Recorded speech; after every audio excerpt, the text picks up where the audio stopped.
Americans were killed in Ukraine. Mr. Zelensky admitted that step by step, we have confirmed this on many different diplomatic platforms and agreed on many compromises. Everyone talks about a complete ceasefire as an important step. For Ukraine, it is a compromise. Ukraine has also recently approved a mineral agreement with the US, but the relationship between Washington and Kyiv has hardly improved. Behind the diplomatic wrangling, the situation on the ground is becoming increasingly unfavorable for Ukraine in the prolonged, drawn-out war. Without stronger sanctions from the West and weapons reinforcements from the US, Ukraine's position will continue to weaken, commented Mr. Alexander Mereshko, a parliamentarian from Mr. Zelensky's party. The president is in a very difficult situation. Behind him is an entire suffering nation. We are forced to do everything possible so as not to be abandoned by the US or blamed for failure. However, the fact that US President Donald Trump did not criticize Russian President Putin for not appearing at the negotiations in Turkey last weekend disappointed Kyiv. From March until now, Mr. Zelensky has always shown flexibility and complied with requests from Washington to avoid displeasing Mr. Trump, whom Kyiv still considers its most important ally. Ukraine's strategy is that the more serious and benevolent Kyiv is, the more Moscow's lack of cooperation will reveal President Putin's true face, thereby prompting the US to impose harsh sanctions to weaken the Russian war machine. However, Russia's stance has not changed. They affirmed their readiness for peace negotiations, but put forward unacceptable demands to Ukraine, such as demanding territorial concessions, demilitarization, and a commitment not to join NATO. In recent weeks, Moscow rejected the US proposal for a 30-day ceasefire. Instead, it declared 2 short ceasefires and then accused Kyiv of violating the ceasefire, claiming that Ukraine was the party hindering negotiations. Kremlin spokesman Dmitry Peskov emphasized the complexity of the issue, saying, "We understand Washington wants rapid progress, but it is necessary to realize that resolving the Ukraine crisis is a complex process with countless issues to be resolved." Ukraine is currently calling for a temporary, unconditional ceasefire as a prerequisite for deeper future negotiations. Analysts say Ukraine is trying to maintain flexibility in its negotiating position, even if it means accepting Mr. Trump's proposal, even if that puts them into President Putin's dialogue trap. Expert Balazs Jarabik commented, "They are desperate to keep the Americans on their side." In March, Kyiv agreed to the US proposal for a 30-day ceasefire, but President Putin rejected it by setting unacceptable conditions for Kyiv. In April, Kyiv signed a large mining agreement according to Mr. Trump's wishes after months of difficult negotiations and a temporary suspension of military aid.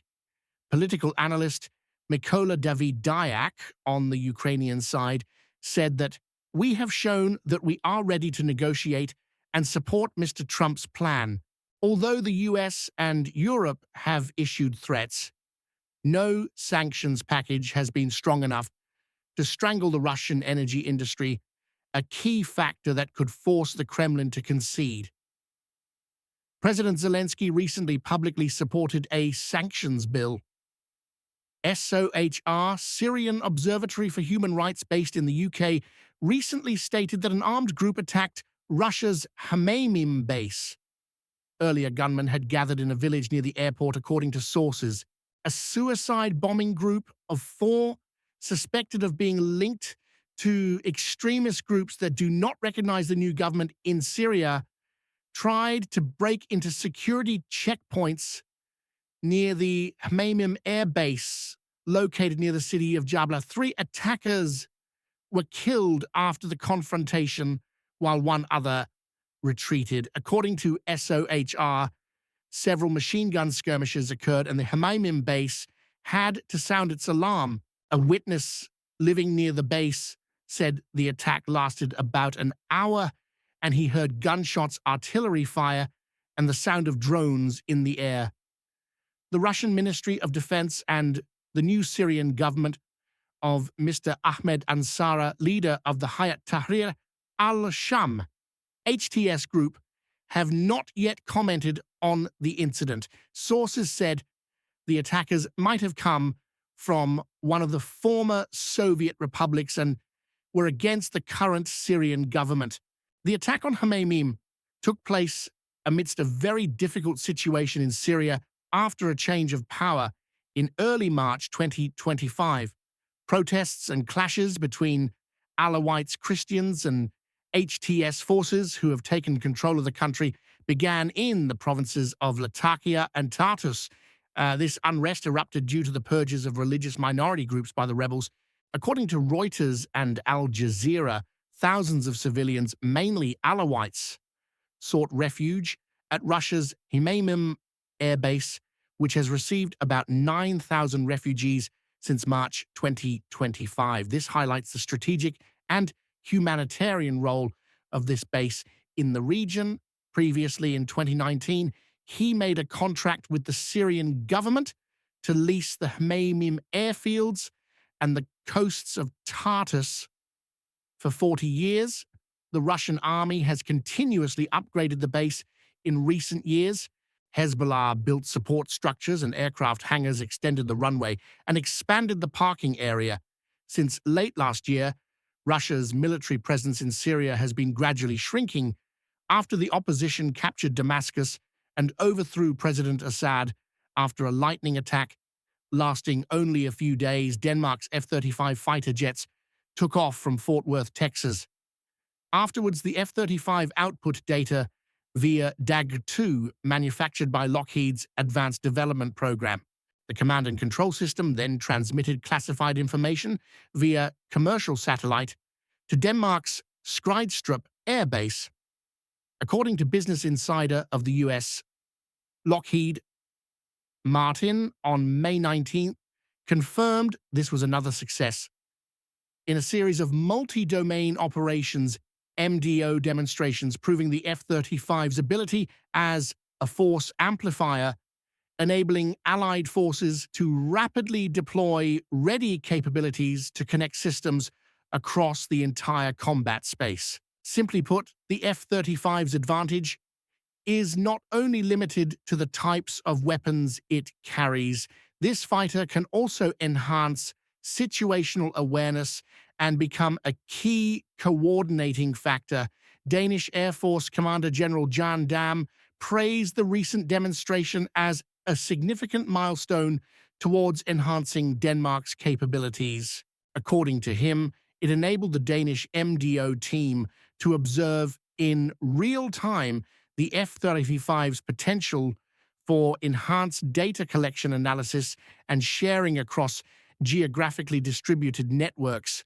Denmark is one of 8 countries participating in the original multinational F-35 program. This 5th-generation stealth fighter has been sold to 12 other countries around the world. More than 1,200 F-35s have been delivered to the militaries of these countries, including the U.S. Since the first one left the production line nearly 2 decades ago, the F-35 is considered a key component of U.S. air power.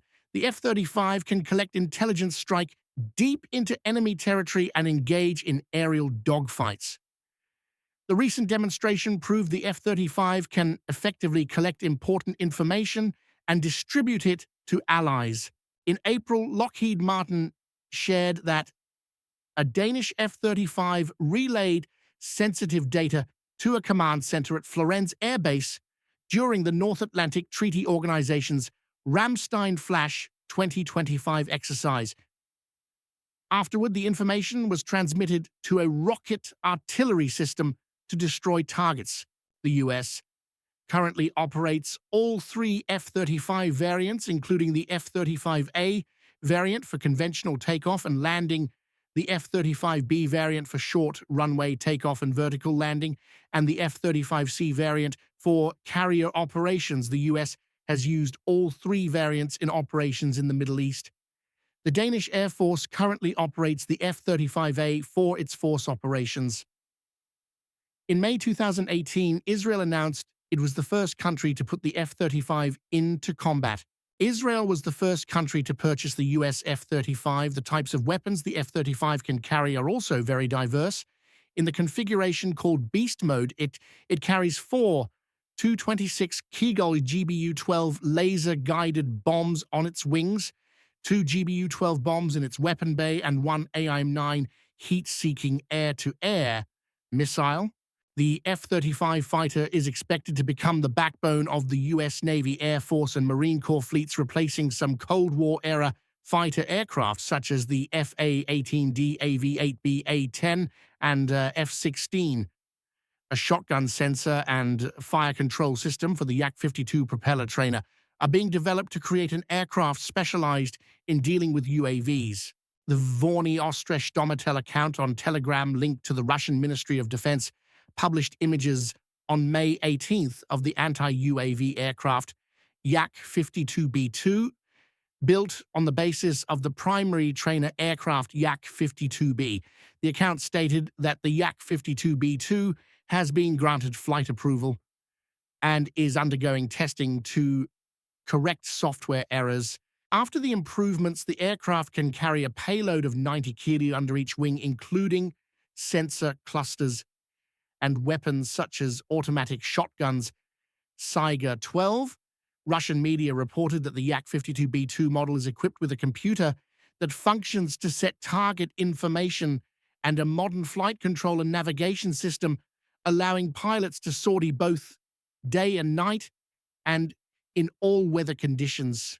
A photo of the Yak-52B2 cockpit shows the aircraft is fitted with a large functional radar screen, replacing a series of mechanical gauges like the original Yak-52B model.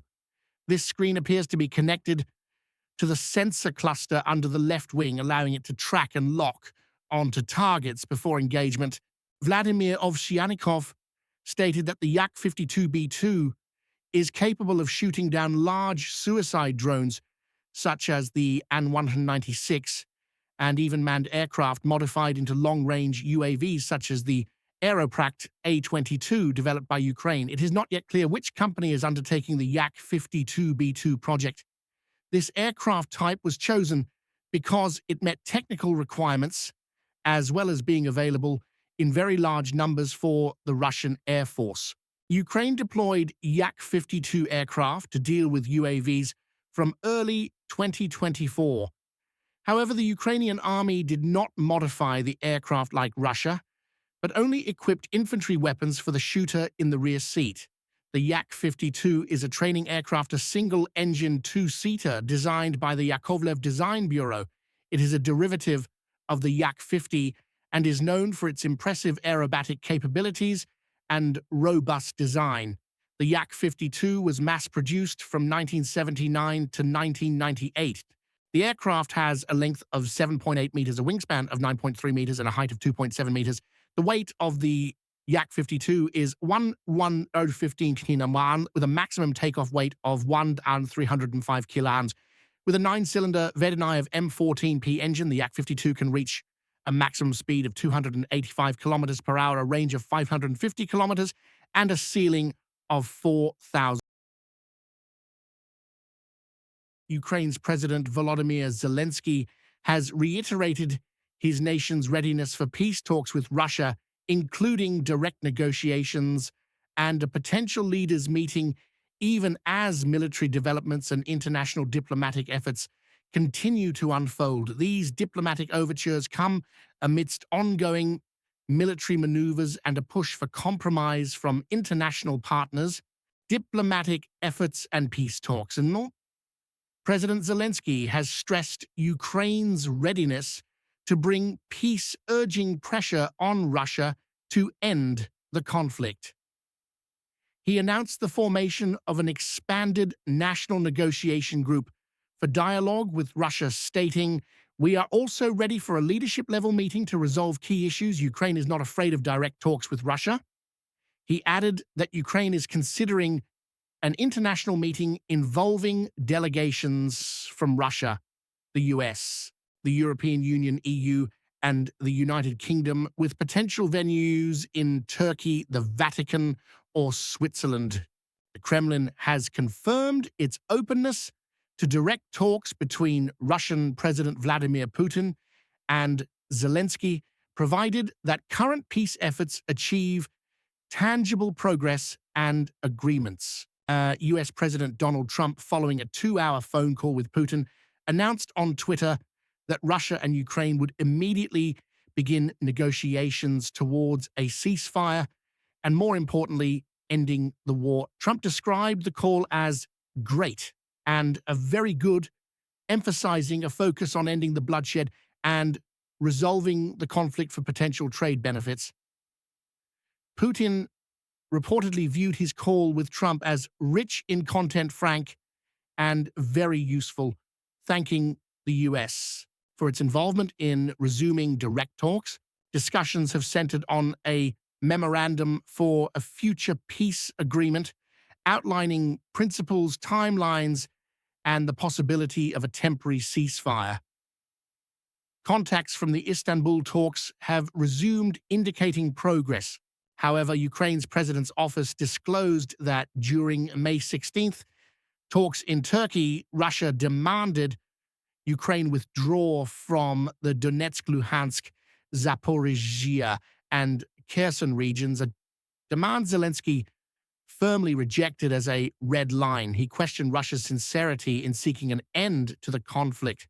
Trump also communicated his negotiation plans to Ukrainian President Volodymyr Zelensky and European leaders from France, Italy, Germany, and Finland. The Vatican has expressed willingness to host talks. Reports indicated Trump's fatigue and anger over slow progress in conflict resolution efforts. Prior to his call with Putin, Trump stated the call's topic would be to end the bloodshed that is killing on average over 5,000 Russian and Ukrainian soldiers a week, and to discuss trade. The UK Prime Minister's office confirmed that EU allies had urged Trump to increase pressure on Russia before his call with Putin. Discussions included the enormous cost of the war and the necessity for an unconditional ceasefire, with calls for sanctions if Russia failed to comply. Experts note a difference in negotiation strategies. Russia favors a bottom-up approach, where lower-level specialists handle technical details before high-level decisions, while the US prefers a top-down approach, with leaders agreeing on a broad framework first. Putin notably did not attend the Istanbul talks at a high level, sending a lower-level delegation instead. Putin maintains that Russia's core objective is to achieve lasting peace by eliminating the root causes of the crisis and ensuring Russia's security, stating Russia has sufficient forces to achieve its goals. Direct talks between Russia and Ukraine in Istanbul on May the 16th marked the first such meeting in over 3 years. The head of the Russian delegation, Vladimir Medinsky, expressed satisfaction with the results and readiness for continued contact, noting an agreement to exchange prisoners 1,000 for 1,000. Ukraine also requested direct talks between the heads of state, a request Russia is considering. Military developments and capabilities. Military analyst Brandon Trey Richard suggests Russia is adjusting its armed forces to new challenges, noting an increase in the lethality of Russian weapon systems, despite Moscow's assertions of no intent to attack NATO countries.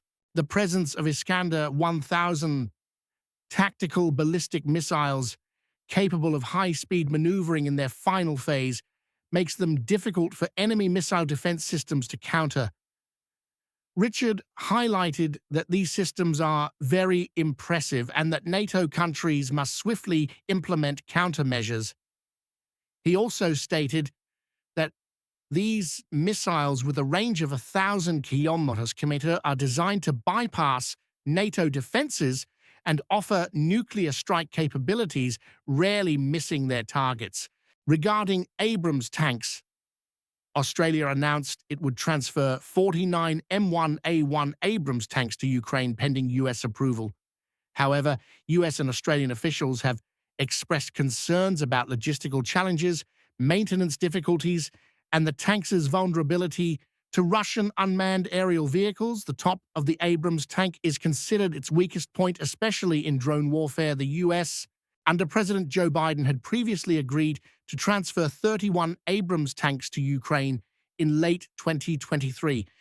Reports indicate these heavy tanks have faced challenges, including UAV attacks and rough terrain, with at least 9 Abrams lost in combat, 10 abandoned, and 1 captured by Russia, which was displayed at a military exhibition in Moscow. Moscow has repeatedly condemned Western arms shipments, warning they only prolong the conflict. On the topic of missile tests, Ukraine's defense report indicates Russia plans to conduct training launches of its RS-24 Yars intercontinental ballistic missile ICBM. These launches, using a training warhead, are intended to threaten Ukraine and exert pressure on EU and NATO member states, a tactic referred to as nuclear blackmail. The launches are ordered from a mobile ground system of Russia's strategic missile forces near Suvarovo-Sverdlovsk Oblast. The 3-stage solid propellant missile has a range exceeding 10,000 kilometers. The U.S. Embassy in Ukraine had previously warned U.S. citizens of a potential large-scale air attack risk. Russia also announced it would close airspace over the Kapustin Yar missile test site for 2 days in May for ballistic missile launches, sanctions, and economic pressure. Poland's National Tax Administration recently seized 5 tons of Boeing civilian aircraft tires at the Koroston border crossing near Belarus. The shipment, declared as car and bus tires, was found to be misdeclared Boeing aircraft tires intended for Azerbaijan, but routed through Belarus and Russia, raising suspicions of sanctions evasion. The item is on the EU's list of prohibited goods against Russia since the 2022 invasion. Since Russia's full-scale invasion in February 2022, the EU, US, and allies have imposed unprecedented sanctions, including restrictions on high-tech equipment, aerospace components, dual-use goods, and asset freezes on Russian entities, aiming to limit Russia's war-sustaining capabilities. The EU has expressed readiness for additional sanctions to further weaken Russia's economy, particularly targeting fossil fuel exports, which are Russia's main revenue source. While the EU has already banned Russian coal imports and imposed a price cap on oil, it continues its strategy to reduce reliance on Russian natural gas. Acknowledging this may lead to higher energy prices elsewhere, Poland's finance minister echoed the sentiment on Russia's dependence on oil and gas exports and reiterated commitment to new sanctions. EU foreign ministers discussed a 17th sanctions package expected to target Russia-Ukraine war escalation concerns.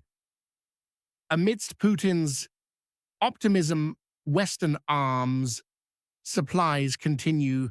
Amidst the recent escalation of conflict between Russia and Ukraine, Russian President Vladimir Putin is reportedly optimistic about peace negotiations and believes he holds the upper hand in the war, according to Bloomberg. Despite this, former U.S. President Donald Trump continues his efforts to urge both sides to end the war and facilitate a conflict resolution. Peace negotiations and diplomatic efforts. Ukrainian President Volodymyr Zelensky has emphasized his nation's readiness for peace, urging pressure on Russia to end the conflict. He announced the formation of an expanded national negotiation group for dialogue with Russia, stating, "We are also ready for a leadership-level meeting to resolve key issues. Ukraine is not afraid of direct talks with Russia." Additionally, Ukraine is considering an international meeting involving delegations from Russia, the US, the European Union, EU, and the United Kingdom, with potential venues in Turkey, the Vatican, or Switzerland. The Kremlin has confirmed its openness to direct talks between President Putin and Zelensky, provided that current peace efforts achieve tangible progress and agreements. US President Donald Trump, following a 2-hour phone call with Putin, announced on Twitter that Russia and Ukraine would immediately begin negotiations towards a ceasefire and, more importantly, ending the war. Trump described the call as great and very good, emphasizing a focus on ending the bloodshed and resolving the conflict for potential trade benefits. Putin reportedly viewed his call with Trump as rich in content, frank, and very useful, and thanked the U.S. for its involvement in resuming direct talks. Discussions have centered on a memorandum for a future peace agreement outlining principles, timelines, and the possibility of a temporary ceasefire.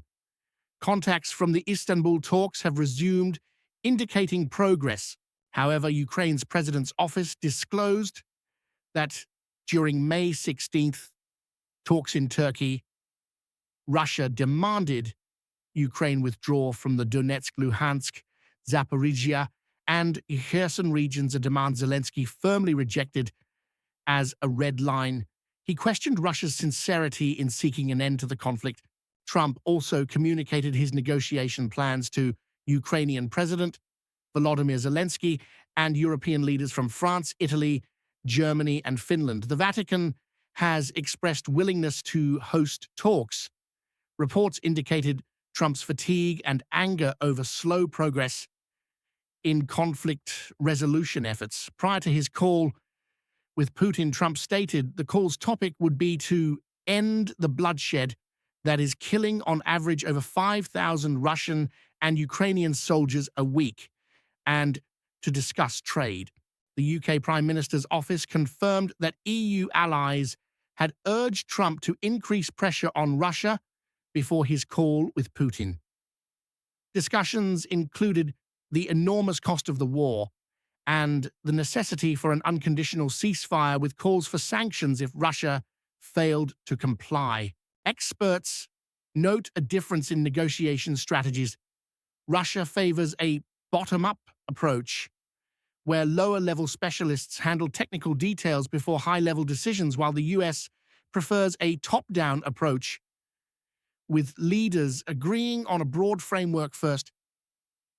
Putin notably did not attend the Istanbul talks at a high level, sending a lower-level delegation instead. Putin maintains that Russia's core objective is to achieve lasting peace by eliminating the root causes of the crisis and ensuring Russia's security. He stated Russia has sufficient forces to achieve its goals. Direct talks between Russia and Ukraine in Istanbul on May 16th marked the first such meeting in over 3 years. The head of the Russian delegation, Vladimir Medinsky, expressed satisfaction with the results and readiness for continued contact, noting an agreement to exchange prisoners 1,000 for 1,000. Ukraine also requested direct talks between the heads of state, a request Russia is considering. Military developments and capabilities. Military analyst Brandon Trey Richard suggests Russia is adjusting its armed forces to new challenges, noting an increase in the lethality of Russian weapon systems, despite Moscow's assertions of no intent to attack NATO countries. The presence of Iskander 1000 tactical ballistic missiles capable of high-speed maneuvering in their final phase makes them difficult for enemy missile defense systems to counter. Richard highlighted that these systems are very impressive and that NATO countries must swiftly implement countermeasures. He also stated that these missiles, with a range of 1,000 kilometers, are designed to bypass NATO defenses and offer nuclear strike capabilities, rarely missing their targets. Regarding Abrams tanks, Australia announced it would transfer 49 M1A1 Abrams tanks to Ukraine, pending U.S. approval. However, U.S. and Australian officials have expressed concerns about logistical challenges, maintenance difficulties, and the tank's vulnerability to Russian unmanned aerial vehicles. So the top of the Abrams tank is considered its weakest point, especially in drone warfare. Reports indicate these heavy tanks have faced challenges, including UAV attacks and rough terrain, with at least 9 Abrams lost. In combat, 10 abandoned and 1 captured by Russia, which was displayed at a military exhibition in Moscow. Moscow has repeatedly condemned Western arms shipments, warning they only prolong the conflict.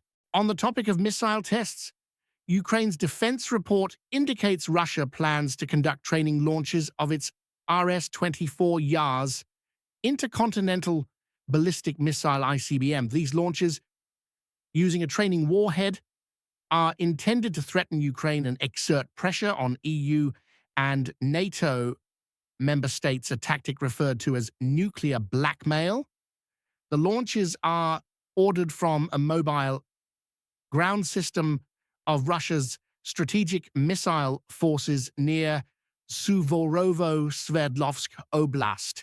The 3-stage solid propellant missile has a range exceeding 10,000 kilometers. The U.S. Embassy in Ukraine had previously warned U.S. citizens of a potential large-scale air attack risk. Russia also announced it would close airspace over the Kapustin Yar missile test site for 2 days in May for ballistic missile launches, sanctions, and economic pressure.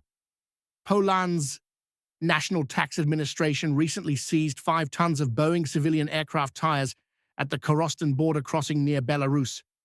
The shipment, declared as car and bus tires, was found to be misdeclared Boeing aircraft tires intended for Azerbaijan but routed through Belarus and Russia, raising suspicions of sanctions evasion. The item is on the EU's list of prohibited goods against Russia since the 2022 invasion.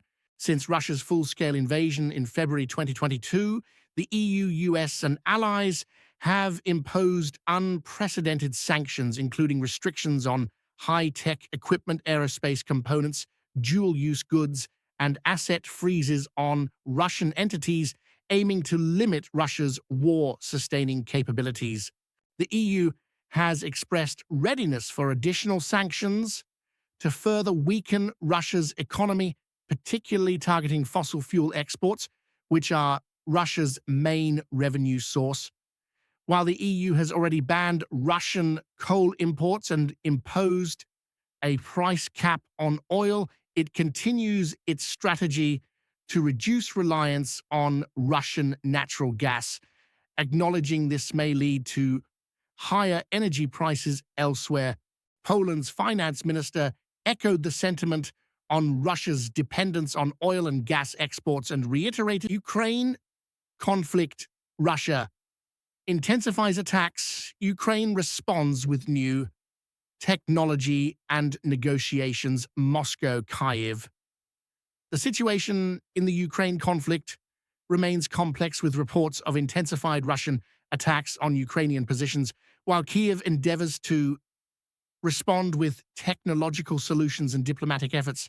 According to reports, Russian forces have used 2 S-3 Akatsiya self-propelled howitzers to destroy command posts of the Ukrainian Armed Forces VSU in the Huliipol area, significantly weakening Kyiv's command system in the region.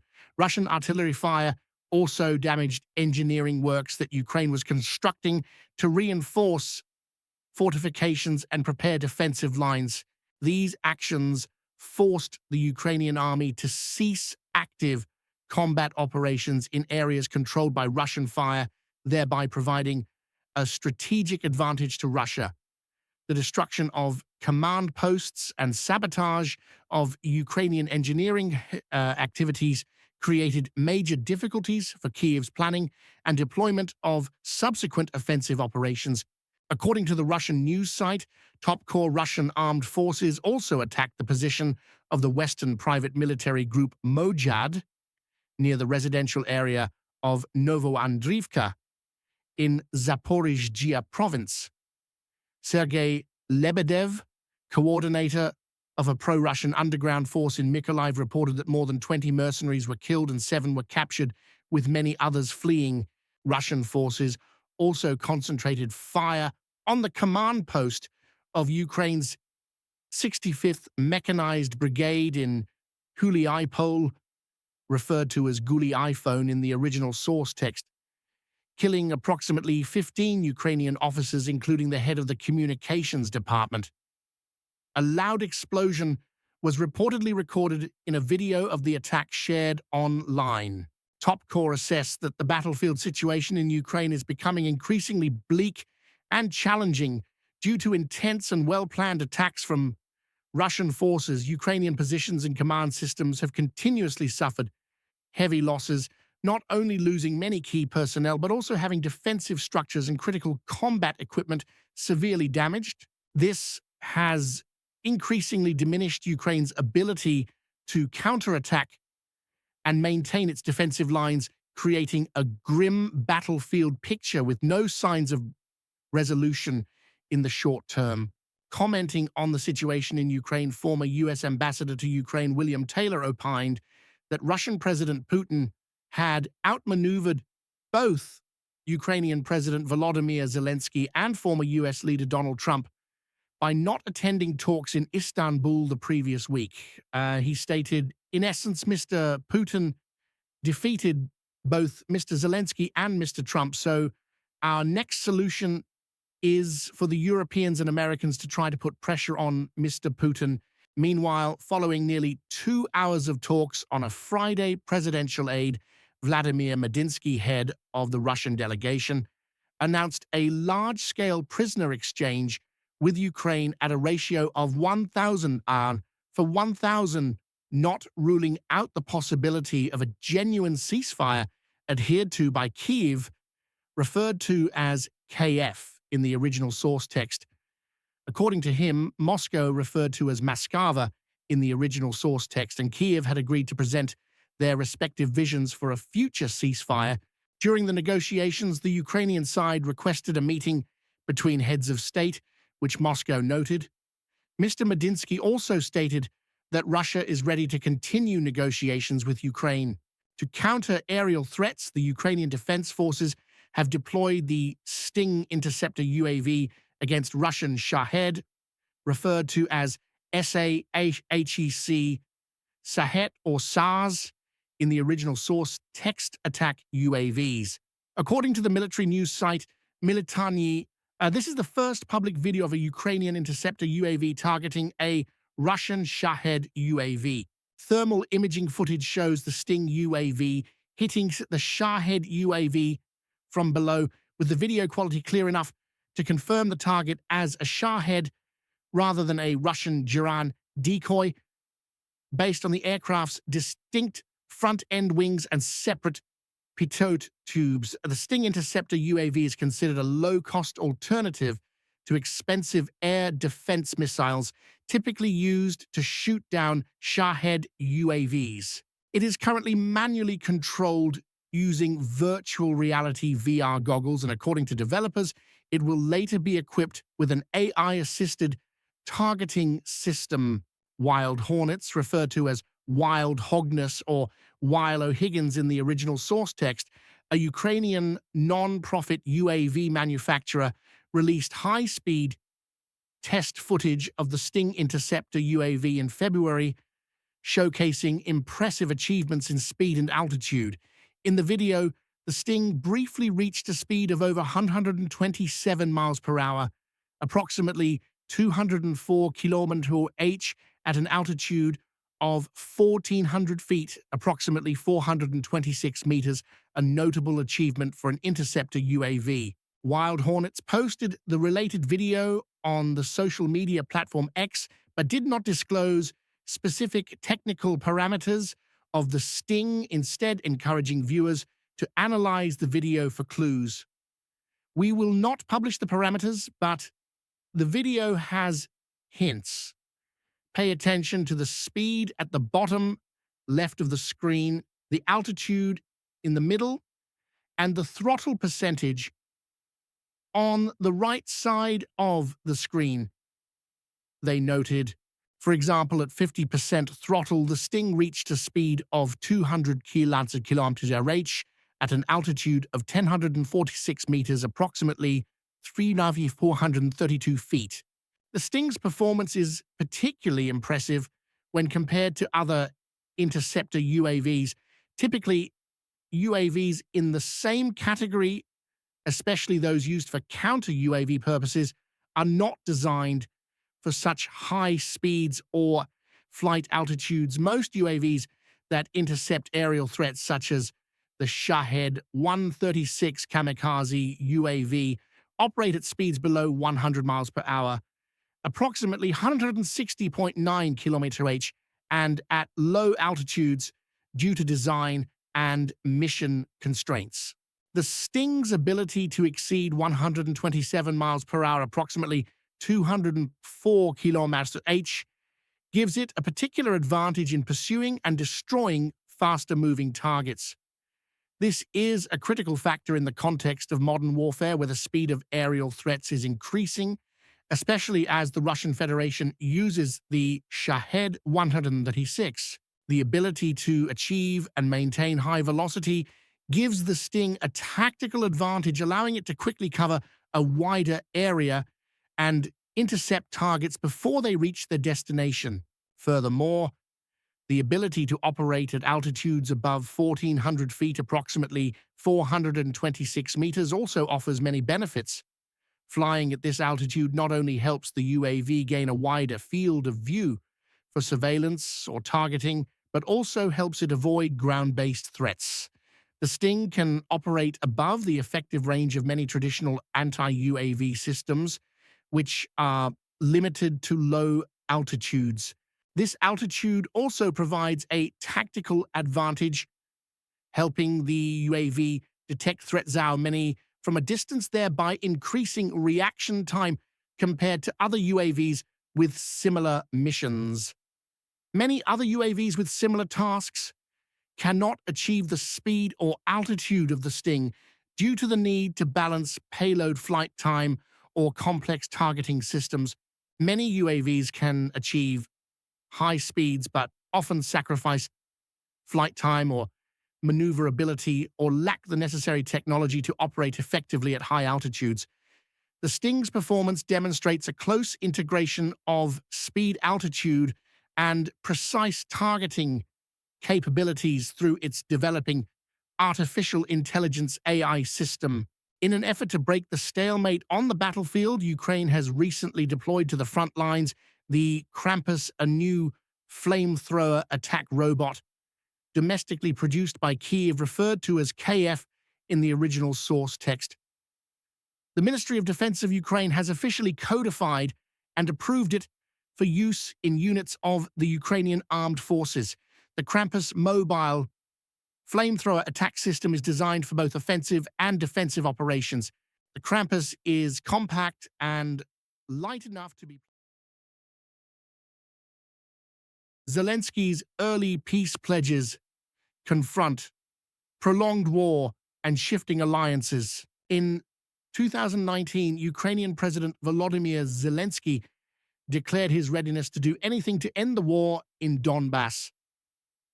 During his inauguration speech 6 years ago, Zelensky stated, "Our first and most important task is to end the hostilities in Donbass." He often faced the question, "What are you willing to do to achieve that?"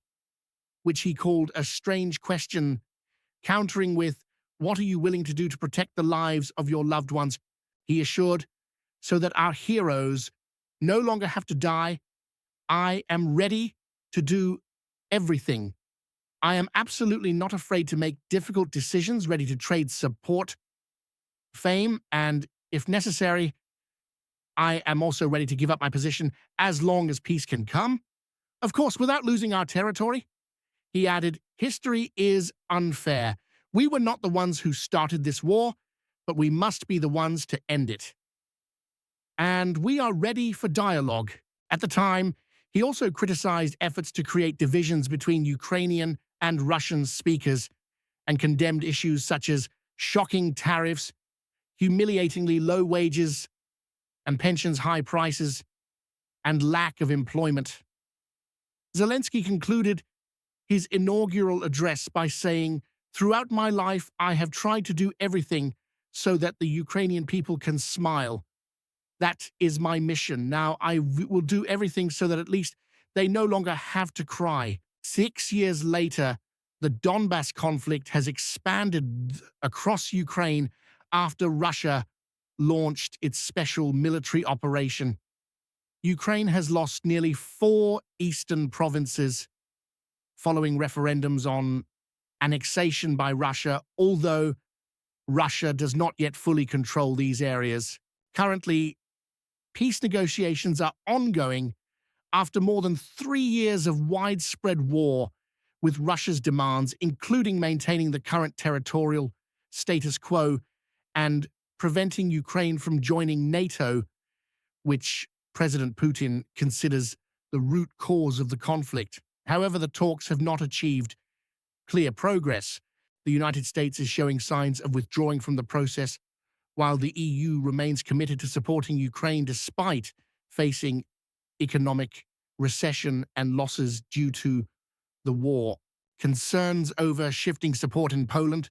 Meanwhile, Ukrainian Member of Parliament Mykola Kniazhitsky told Pontiac News that anti-Ukrainian candidates in Poland received a significant number of votes, which he described as a worrying reason. The publication quoted the politician saying that in Poland, support for groups wanting to normalize diplomatic relations with Russia is growing significantly, which could negatively affect relations with Ukraine.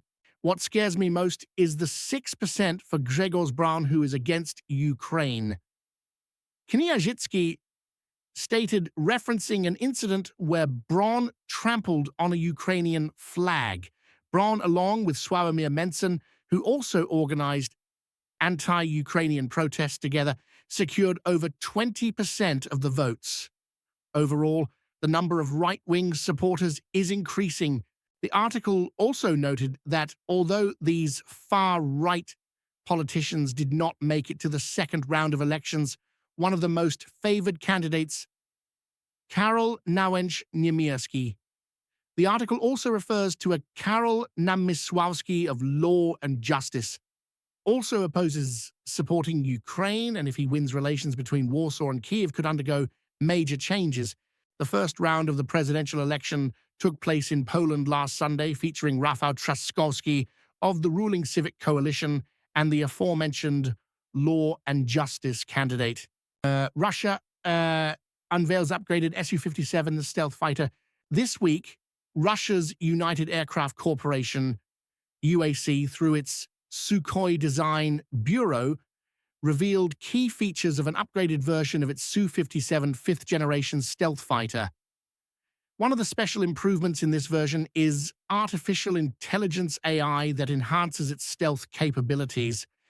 The Su-57 is the most advanced upgrade of Russia's fifth-generation fighter project, designed for stealth high-speed and various missions. Its wider airframe improves aerodynamic lift and stability during supersonic flight, allowing it to maintain this speed without using afterburners, considered a crucial factor for a true fifth-generation classification. According to Army recognition, all onboard systems are AI-assisted, enabling a quick system startup with a single button press. This automation shortens pre-flight check procedures and enhances combat readiness. The Su-57 fighter is equipped with an upgraded engine, reportedly the Saturn AL-51, which offers more thrust and better fuel efficiency. The Su-57 is considered not merely an improved version, but a generational leap refitted with new avionics and advanced thrust vectoring engine and battlefield connectivity features. Sukhoi's integration of automated system checks and AI-powered pilot assistance functions reflects a larger shift in Russian Air Force doctrine. The Su-57 is equipped with an internal weapons bay to maintain stealth. This bay can house K-77M air-to-air missiles with a range of over 150 kilometers and various high-precision air-to-ground munitions.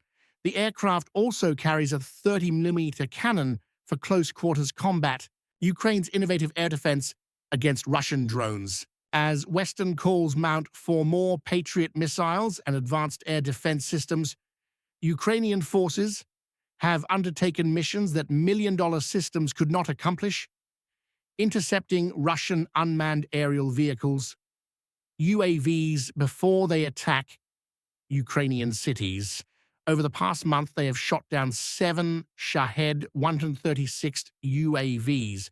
The Shahed UAV is one of Russia's most dangerous drones due to its ability to overwhelm air defense systems. It typically carries explosives and is very difficult to intercept. Russia is believed to deploy thousands of Shahed UAVs on the battlefield each month when launched in swarms along with ballistic missiles. Along Western high-tech weapons, such as the US-made Patriot air defense system, are capable of intercepting individual Shahed UAVs and Russian ballistic missiles. However, each Patriot missile costs millions of pounds sterling, while each Shahed UAV costs only about $26,000.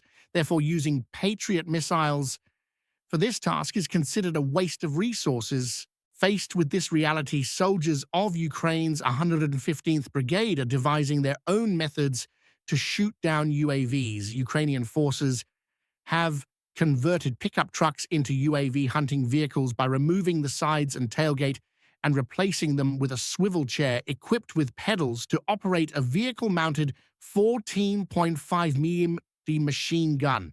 The gunner sits inside the vehicle and uses the machine gun while a thermal imaging screen helps track targets overhead. A few meters away, another soldier shines a blue laser beam at the incoming drone, marking its trajectory. Many Russian-made UAVs can fly at speeds of around 200 kilometers per hour, but the new Shahed 238 version can triple that maximum speed, further complicating the mission for Ukrainian UAV intercept units. This type of drone can change its flight direction and speed mid-course, making it harder to shoot down. Volodya, an air defense battery commander, stated, "What really makes it difficult for us is when the UAVs change their flight speed. If their speed constantly changes, it's hard for us to establish an intercept point and hit the target. It's not simple." Volodya noted that each side is adapting to the war in its own way. Russia has modified the design of the fuel tanks, engines, or warheads of the Shahed. However, the battlefield is changing rapidly. As Ukraine improves its defenses, Russia has responded by deploying more decoy drones using Ukrainian SIM cards to reroute flights after crossing the front line and equipping its unmanned systems with electronic warfare systems to confuse interceptors. For many Ukrainian soldiers, analyzing peace prospects and counter-offensive debates based on an analysis of the Russia-Ukraine negotiations in Istanbul, Turkey, the Institute for the Study of War, ISW, a U.S. think tank, concluded that regardless of the parties' statements, Moscow's ultimate goal remains the complete surrender of the Kyiv authorities. ISW researchers noted that when the Russian delegation presented its demands to Ukraine, it did not even speak of ending the conflict, but only of a temporary ceasefire.